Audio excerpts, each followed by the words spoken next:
Welcome. Today I'm going to be making a video showing how I like to cut and open a pomegranate. I have a good friend who really encouraged me to make a YouTube channel and make some videos. So why not start with one of my favorite fruits, the pomegranate, and I'll show you the way that I found that works best to open them. When you're picking a pomegranate, you want one that's firm. You don't want any soft spots because that almost always means that it's going to be bad underneath there. Color I haven't found to be too important. You want to avoid bruises, cuts, cracks if you can.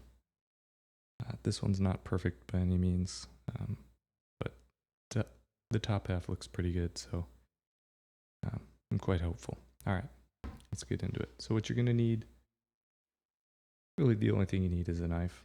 You don't need a cutting board or a bowl. Pretty simple. So what you're going to want to do is make a thin cut. So you're really just going to go in a few millimeters around the shoulder here, the top of the pomegranate. And you're not cutting deeply, as I said, you're just kind of scoring it.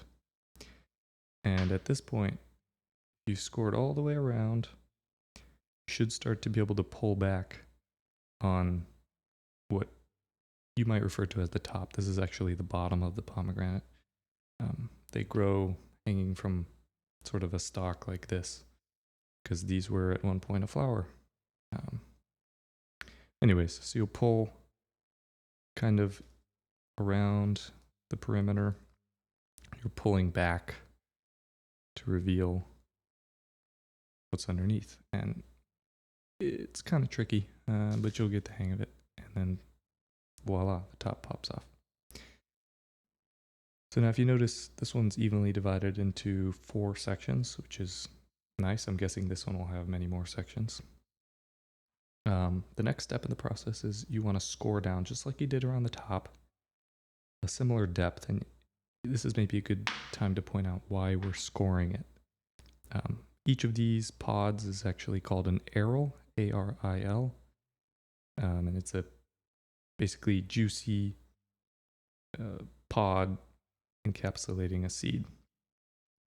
And if we had cut too deeply, we'd be splitting a bunch of these. And as you see, some of them, it's natural for them to get cut, but you want to try and cut only as deep as you have to.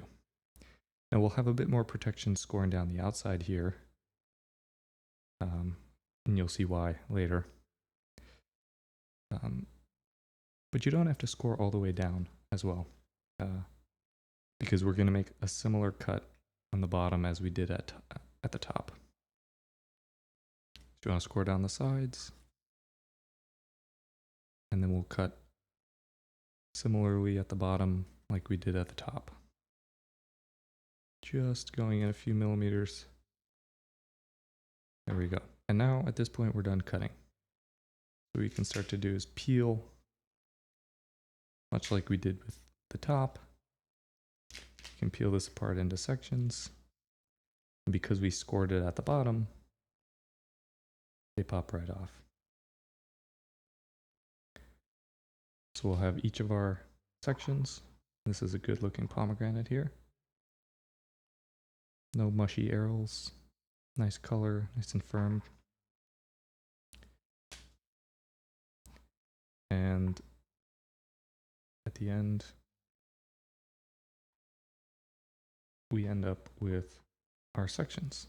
And now you can peel these arils off by hand, or however you choose to pop these off is up to you. I will say, if I'm just eating this as a snack, I will just bite a chunk of these off like an apple.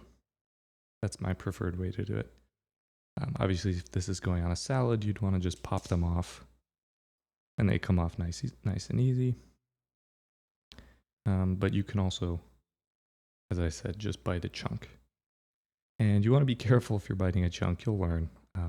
But you don't want to bite too deeply, because this white pithy material under here is quite bitter and astringent, and you don't want to eat that. It's not going to harm you or anything, it just doesn't taste very good.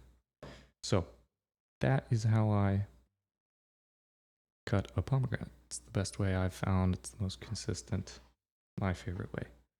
And now this pomegranate you can store, it stores very well in the fridge for several days.